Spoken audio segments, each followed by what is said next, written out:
नमस्कार मंडळी, राम राम. आज आपण पाहणार आहोत घेवड्याची आमटी. तर ह्या घेवड्याच्या शेंगा मी बाजारातून काल आणल्या होत्या, त्या मी निवडल्या आणि आता हे घेवड्याचे दाणे मी भाताबरोबर कुकरला 4 शिट्ट्या करून घेते.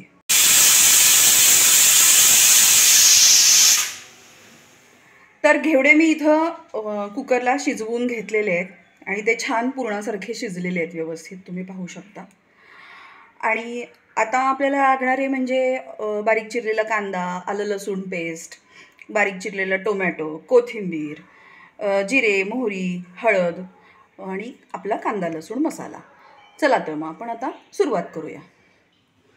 आता कढईमध्ये मी 2 पळ्या तेल तापवून घेतलेलं आहे आणि आता आपण मस्तपैकी खमंग फोडणी करूया. तर फोडणीसाठी मी मोहरी, जिरे आणि कांदा घातलेला आहे.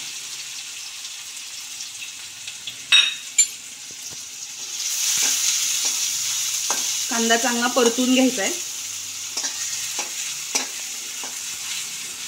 कांदा 2 मिनिट परतून झालेला आहे आपला. त्याच्यामध्ये आलं लसूण पेस्ट घालते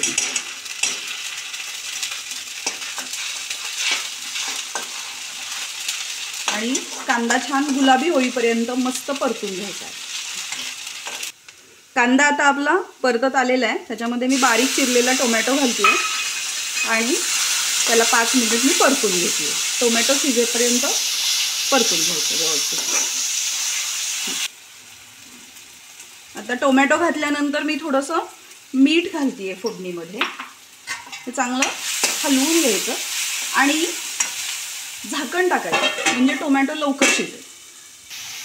आपला टोमॅटो शिजलेला आहे. आता आपण याच्यामध्ये मसाले घालूया. हळद घालून 1 मिनिट चांगलं परतून घ्यायचं आणि मग त्यात आपला घरचा कांदा लसूण मसाला घालायचा. तोही छान असा मस्त परतून घ्यायचा, मिक्स करून घ्यायचा.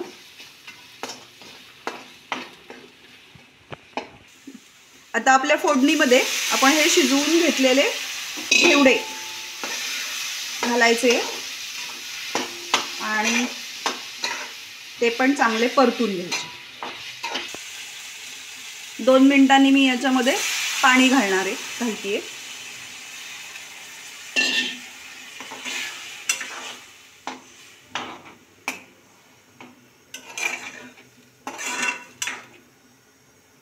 आता आपल्याला हवे तेवढं आपण पाणी घालू शकतो, घट्ट पातळ ज्याप्रमाणे आपल्याला भाजी हवी आहे तसं आपण घालू शकतो. मला याच कन्सिस्टन्सीचं आवडतं, म्हणजे भाकरी बरोबर कुस्करून खाण्याला मजा येते, म्हणून मी एवढं पाणी घालते.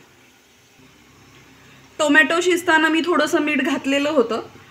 आता तेवढं मीठ पुरेसं नाही आहे म्हणून मी थोडं मीठ वरतून परत घालते. आता आपण आमटीला चांगली एक दणदणीत उकळी येऊ देणार आहोत.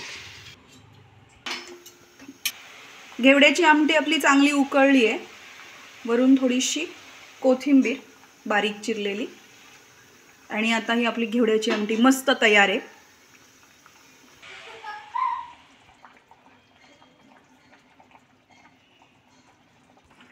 तर घेवड्याची आमटी तयार आहे. तुम्ही नक्की करून पहा. व्हिडिओ कसा वाटला तेही कळवा. चॅनलला सबस्क्राईब करा, लाईक करा आणि शेअर करा. राम राम.